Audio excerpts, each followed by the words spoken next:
Hello दोस्तों, स्वागत है आपका मेरे मिनी ब्लॉग में। तो कल सुबह-सुबह चले गई थी मैं घास काटने को, क्योंकि कल था खतरवा त्योहार। तो आप सभी को भी खतरवा त्योहार की हार्दिक शुभकामनाएँ। तो खतरवा के लिए ना थोड़ा-सा लंबा घास चाहिए होता है, इसलिए मैं मांगे में काटने के लिए गई थी, क्योंकि शाम को बनाने पड़ती है बूड़ी, तो उसी के लिए लंबा घास चाहिए होता है। तो बूड़ी बनाना आपको वीडियो में आगे देखने को मिलेगा। तो सबसे पहले मैं आपको बताऊँगी खतरवा क्यों मनाई जाती है। तो हमारे पहाड़ में तो बोलते हैं खतरवा गाय का त्योहार के रूप में मनाई जाती है और इस दिन गौ माता की सेवा की जाती है। लेकिन इस त्योहार में ना कुमाऊँ और गढ़वाल का इतिहास भी छुपा हुआ है। जो कुमाऊँ के राजा थे लक्ष्मी चंद्र और गढ़वाल के राजा थे मानसा। इन दोनों में युद्ध चला था।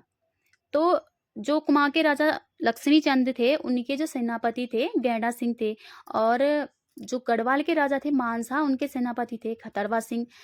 अब 1900 सॉरी 1595 से ये युद्ध चला था 1605 तक और 6 बार कुमाऊँ के राजा ने इस हार का सामना करना पड़ा।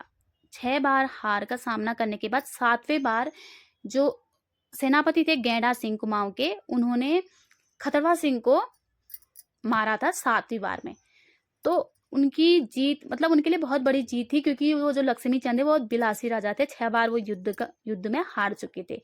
तो 7वीं बार जीतने के बाद उनको इतनी खुशी हुई कि जो खतरवा सिंह मारा गया, उसी के नाम से इस त्योहार को मनाया जाने लगा, जो खतरवा खतरवा नाम से जाना जाता है।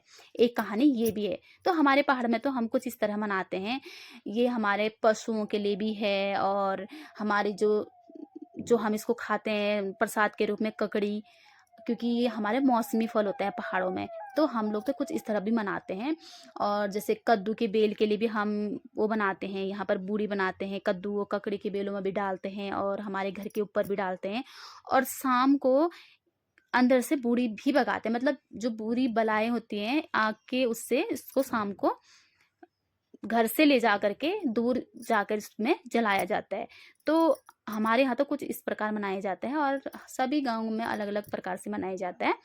तो हमारे यहाँ पर ऐसे मनाया जाता है, मम्मी देखो ये बना रही हैं बूढ़ी को और सजाते हैं इस बूढ़ी को, ऐसे ही नहीं कि हम बिना फूलों से इनको फेंक दें या फिर डाल दें। हम इसको फूल वगैरह भी कुछ कमी थी हमारे यहाँ पर, तो इस प्रकार से मम्मी ने सजाया हुआ था। और एक तो मम्मी ने ये हमारी छत पे डाल दिया था टीन वाले में, क्योंकि यहाँ पर हम गाय के लिए दाला वगैरह बनाते हैं। और एक ये कद्दू की बेल में डाल दिया था, यहाँ पर को कद्दू ककड़ी सबके बेल हैं वैसे यहाँ पर को।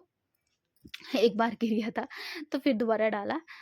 ये ऐसे अटकाते हैं और ये मेरा बेटा गया था छत पे, एक हम घर के छत में भी इसको डालते हैं। और क्योंकि पहले से जो परंपराएं हमारे आमा लोगों ने की, अब हमारी सास कर रही हैं, फिर हमें भी करना पड़ेगा, तो ये परंपराएं पहले से चलती आ रही हुई हैं। तो फिर शाम को देखते हैं गाइस, ऐसे ये अंदर से बूढ़ी को भगाते हैं, पूरे अंदर से बूढ़ी भाग करके बोलते हैं मुंह से, और अंदर पे ले जाया जाता है इस मसाल को। तो फिर कुछ इस तरह से इसको भगाया जाता है, आप देख सकते हैं वीडियो में आपको दिख रहा होगा।